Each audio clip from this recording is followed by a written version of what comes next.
জার্মানির বাভারিয়ায় প্রতি 4 বছরে একবার আয়োজিত হয় ষাঁড় দৌড়ের এক ভিন্নধর্মী উৎসব, যেখানে ঘোড়ার মতো লাগাম বা জিন ছাড়াই বিশালদেহী ষাঁড়ের পিঠে সওয়ার হন প্রতিযোগীরা। স্রেফ দড়ি ধরেই চলে তীব্র গতির এই লড়াই। লোকজ ঐতিহ্য আর আধুনিক আনন্দের মিশেলে এই আয়োজন দেখতে ভিড় জমান হাজারো জনতা। চলে বাজি ধরাও। ঘোড়ায় চড়ার সাথে এর কোনো তুলনাই চলে না। বিশাল দেহী ষাঁড়ের পিঠে বসার অনুভূতিটাই অন্যরকম, বলছেন জার্মানির বাভারিয়ার আনা স্টেডেলের মতো প্রতিযোগীরা।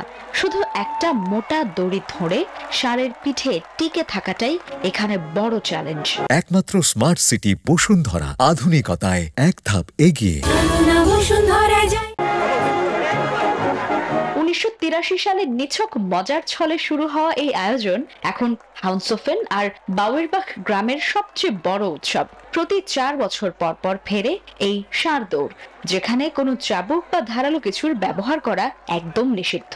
ষাঁড়গুলোকে দৌড়ানোর জন্য কোনো রকম কষ্টও দেয়া হয় না। মূল দৌড়ের আগে হয় বেশ কয়েকটি বাছাই পর্ব। মাঠের দর্শকরাও তাদের পছন্দের ষাঁড়ের উপর বাজি ধরতে পারেন।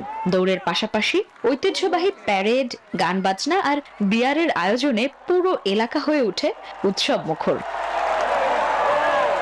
Desk report, news 24।